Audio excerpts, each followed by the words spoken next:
The already courtroom was silent, but the tension was loud. Inside a sleek global justice hall in The Hague, the U.S. Supreme Court justices were seated as part of an emergency international tribunal. Few took the session seriously. Cameras were rolling. News banners flashed headlines. Routine legal clarification on refugee protocols? No one expected anything groundbreaking. No one expected him. Then, Captain Ibrahim walked in. He didn't come with lawyers, no stacks of papers, just a single black notebook tucked under his arm. He looked calm, dressed not in military gear but in a simple white shirt, sleeves rolled up. The moderator gave a polite nod. "Captain Traoré," she said, "you may speak." He stood for 5 long seconds. He said nothing. Then slowly he opened his notebook. His voice was quiet. "This is not a refugee case," he said. "It is a question of dignity and how easily the world forgets African pain." The room froze. A few judges leaned in. One scoffed quietly, but Traoré didn't flinch. He hadn't come to ask for pity. He had come to show the world what it had become. Traoré paused. Then he reached into his pocket and pulled out a photograph. It was crumpled, worn, clearly touched many times. He held it up. "This," he said softly, "is a picture taken last year. Niger, the Sahel, these 5 children, barefoot, exhausted, had walked 93 kilometers after their village was burned. They begged for help, but the nearest refugee center had already been closed." A few judges looked down. They were told there was no room. No papers, no legal status. His voice cracked just slightly. 2 of them died the next morning. The baby girl, her name was Zewa, died in her sister's arms. A soft gasp came from the moderator's chair. "But I'm not here to make you feel guilty," Traoré said. "I'm here to ask, would this decision be the same if it were 5 American children lost in the desert?" The courtroom was still. The live stream chat exploded. "Who is this man? It's just got real. I'm crying already." But Traoré wasn't finished. He turned the photo around. Scrolled in blue ink on the back were 5 names and a message. "Tell the world we were here." Justice Halburn, one of the most conservative voices on the U.S. bench, sat motionless. He was known for never blinking during hearings, but now his jaw clenched. Captain Traoré looked directly at him. "Justice Halburn," he said, "your ruling 2 months ago claimed that undocumented migrants from West Africa posed a manageable humanitarian issue, not a legal priority." The words hung like smoke in the air. Traoré didn't raise his voice. "May I ask, what makes pain manageable to you?" Halburn stiffened. A murmur rippled through the audience. Traoré stepped closer. "You saw numbers? I saw funerals. You saw illegality. Saw children burying their mothers with bare hands." He placed the photo gently on the table in front of Halburn. The judge didn't touch it. The moderator cleared her.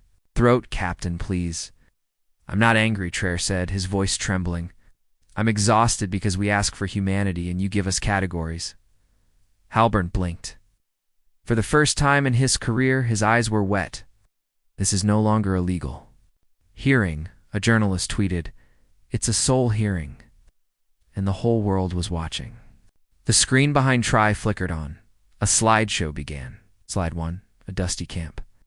Slide 2, a small child kneeling beside a broken water jug. Slide 3, a mother clutching her infant as soldiers walked past. "This," Traoré said, "is Mary Ahmad. Dumbia, 7 years old, Gambian, declared stateless by your ruling.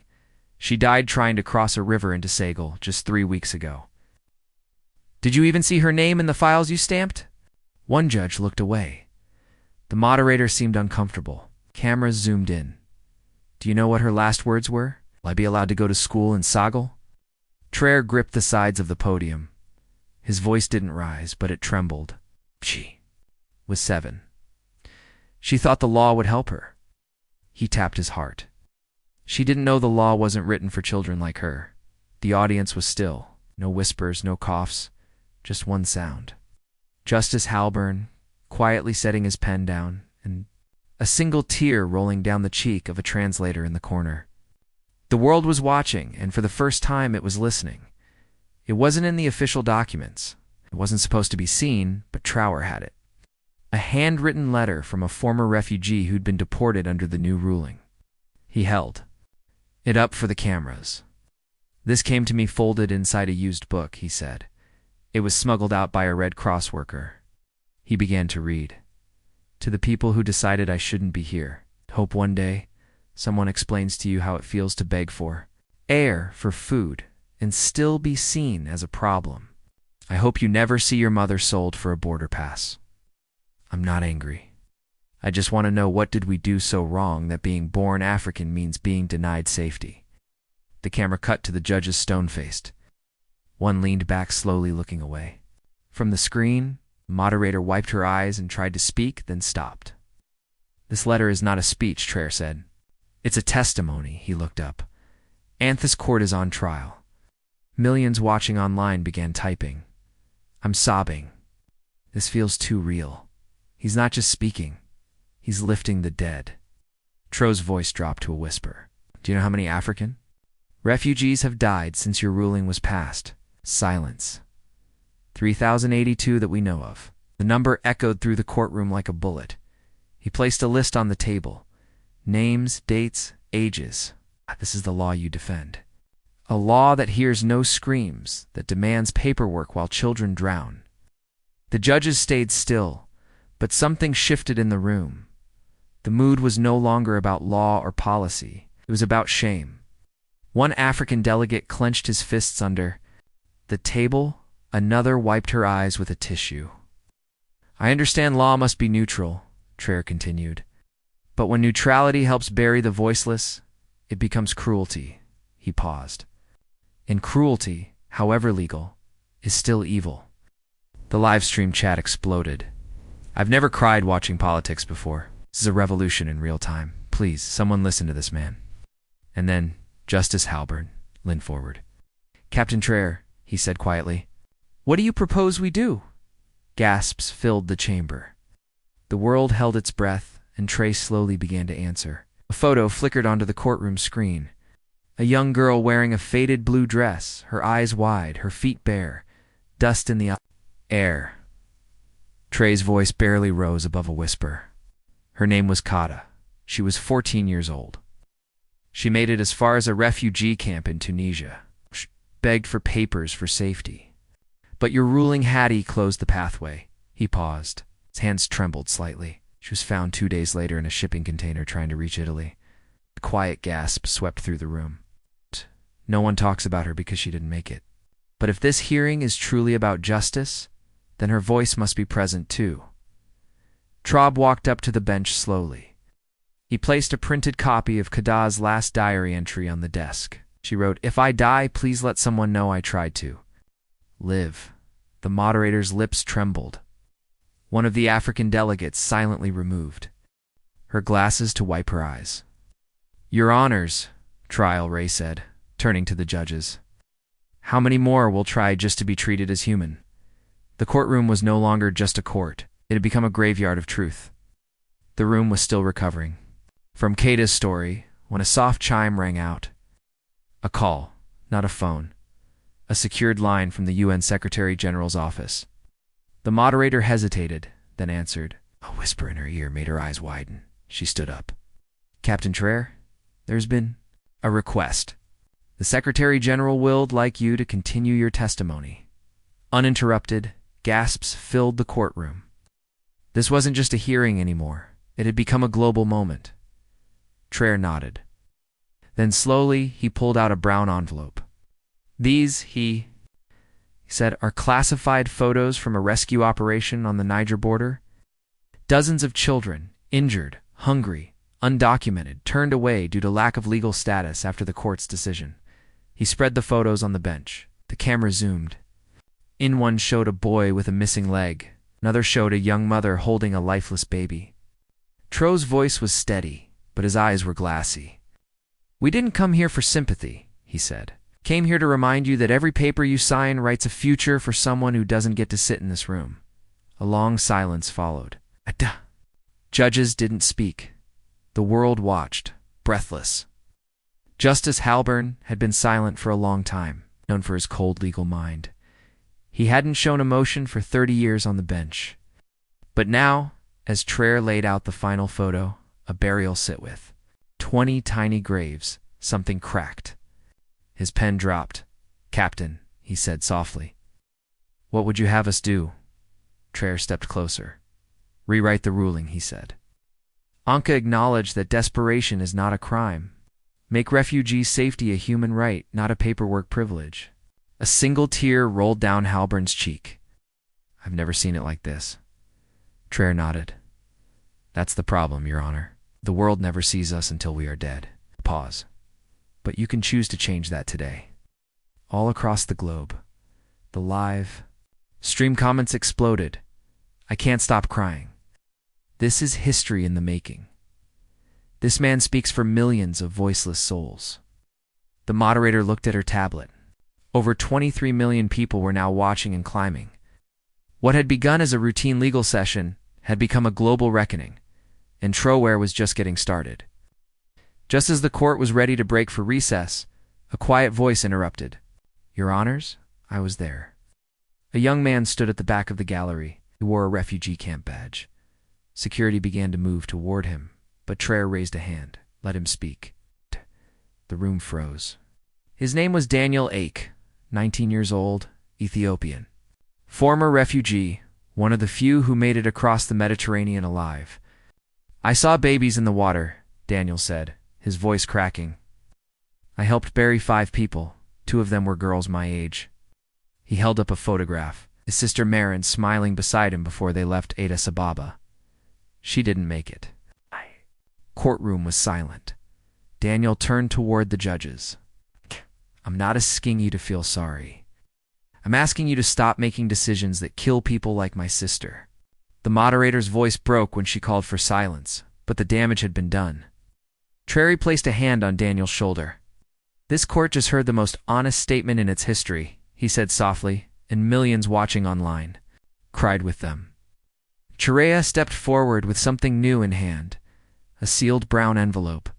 He held it up before the judges. "This was not meant for your eyes, but the world has the right to see it." He pulled out a classified memo sent from a Western ambassador to their home government. Subject: Refugee Overflow Strategy. Traoré read aloud, "If refugee crossings remain high, we may allow stricter rejections via legal loopholes, particularly for African nationals. Their governments are less likely to mount legal opposition." The room fell into stunned silence. "You knew?" Traoré said. "You all knew this policy wasn't based on law. It was based on the assumption that no one would stand up for Africa." He turned. "Toward the cameras you assumed wrong." Justice Halbern visibly flinched. The moderator covered her mouth. Live stream comments poured in. "This feels like a movie, but it's real. It's a systemic racism exposed on live air. Is risking everything to protect the forgotten." One judge even whispered to another, "We're losing control." No, they weren't losing control.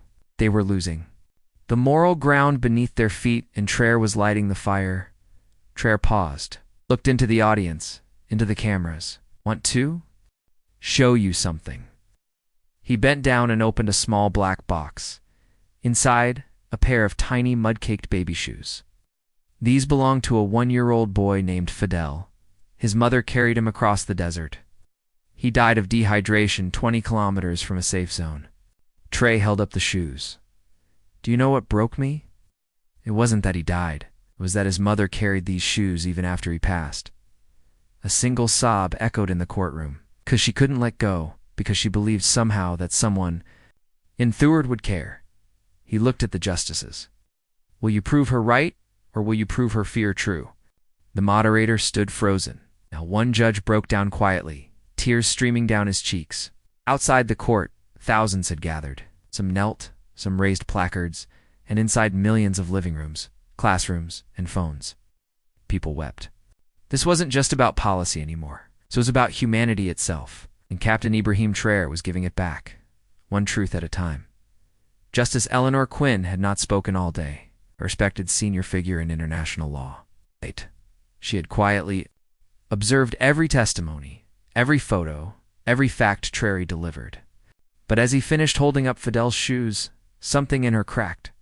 "Captain," she said suddenly, her voice soft but trembling, "do you believe we ever cared?" The courtroom turned sharply to her. Do you believe this system, ever intended to save lives like his? Traoré stepped forward. Didn't shout. He didn't point fingers. He just said, not once, not until today. She looked down. Her hands were shaking. Tears dropped silently onto the bench. The moderator, visibly stunned, paused the session. Cameras caught everything. A wave of emotions rippled through the internet. A judge just broke down. This is historic. He's not just speaking. He's healing wounds we didn't know we had. Traoré is changing hearts in real time. Meanwhile, outside the courthouse, people started holding candles for Fidel, for all the invisible children. For the first time, the court wasn't just listening, it was beginning to feel. During a brief recess, Traoré stepped into a private room. His phone was buzzing. Hundreds of missed calls, but one number stood out. It was a Ghanaian country code. Unknown. He hesitated, then answered. Hello. A fragile voice spoke. Is this Captain True? I saw my son's face on your screen. He sat up straight. Your name, ma'am? Asaba Azaba. My Sancom was on one of the boats that sank near Lampedusa. I never saw him again. Tro's throat tightened. I remember Wayne had a red scarf. The Coast Guards found it. Silence, then sobs. They told me no one cared. But today, I heard my boy's name in your mouth. Suddenly, I felt like he lived again. His eyes welled up. He does, ma'am. Every story I tell is for children like him. Then keep speaking. She said, don't stop, please. He returned to the courtroom differently. More grounded, more urgent, more human. And as he stepped back to the podium, he looked into the camera, for Wayne, for the mothers still waiting. This is no longer just testimony. This is a cry for justice. As the next session began, an unusual sound echoed outside. It wasn't shouting. It was singing. Thousands of protesters had gathered outside the International Tribunal. But now they weren't chanting slogans. They were singing a West African lullaby. Live drones captured the moment from the sky. A sea of candles, faces lit by phone screens, a banner stretching across the courthouse wall. Dignity for all refugees. Inside the courtroom, the moderator paused to acknowledge it. Traoré Tornado, the judges. You may not remember their names, but the world now knows them. The camera panned to Justice Halburn, who had fiercely defended the court's neutrality. His jaw was clenched. His notes trembled. Finally, he said, What? Do you want from us? Traoré looked straight ahead. Not mercy, not pity, just a ruling that remembers we are all human. Then the door opened. A small girl entered. She walked to the table and placed a folded drawing, a sun, a boat, and a smiling family. The girl didn't speak, but her silence screamed. She was one of the survivors, and the court could no longer pretend not to see her. The courtroom was silent. Hours had passed since closing remarks. The judges returned from deliberation. We have reached a decision, said Justice Quinn, her voice unsteady. For decades, this court has turned its face from the cries of the vulnerable. The room leaned forward. But today, because of truth and because of Captain Traoré, we can no longer pretend ignorance. She paused. The U.S. Supreme Court's ruling denying protections to African refugees is hereby condemned in this court of global conscience. Gasps effective. Immediately, we call for the reversal of asylum bans, the investigation of discriminatory policies, and the establishment of an African Refugee Justice Fund, led by Captain Traoré. Camera lights flashed. Reporters scrambled. Traoré stood stunned. This wasn't a symbolic ruling. It was real change. Outside, the crowd erupted in cheers. Bells rang in Burkina Faso. Even schools in Kenya stopped class to announce it. A refugee girl named Zara in Libya, watching on a shared phone, whispered, "We matter now." And for the first time across nations, it felt true. After the verdict, Traoré was asked if he had anything left to say. He nodded. He stepped forward slowly and looked at the crowd, then at the cameras. This isn't about winning. This is about seeing. He held up a photo. The same worn picture of Fidel, the boy who drowned holding his sister's hand. He was 7. He wanted to become a pilot. His only crime was dreaming in the wrong place. He paused. We are not asking the world to save us. We're asking the world to stop stepping on us. Tears rolled down faces in the courtroom. Reporters, translators, even a few guards. I speak not only for Burkina Faso, I speak for every child the sea swallowed, for every mother who kissed her child goodbye at the border and never saw them again. He turned, took a deep breath. Justice is not what you say on paper, it's what you do when no one is watching. But today, everyone is watching. That single line became a trending quote in 49 countries. The video hit 74 million views in 48 hours, and history remembered every second of it. As Traoré walked down the steps of the courthouse, a small figure ran through the crowd. It was the little girl who had silently placed her drawing on the courtroom table. Her name was Samira, a refugee alone in Europe. She stopped in front of him, out of breath, eyes wide. You made them listen, she whispered. Then, without warning, she threw her arms around him and held him tight. Cameras caught it, the hug, the emotion, the innocence. It went everywhere. The hug that broke the internet. CNN, the world has a new hero. BBC Captain Traoré didn't just speak. He healed Al Jazeera. That hug did what no headline could. It made the pain real, the healing visible. The world could no longer look away. Dear viewer, if this story moved your heart, if your eyes filled with tears, even for one moment, you saw the humanity in every child like Fidel or Samira, please like this video. It helps this story reach more hearts.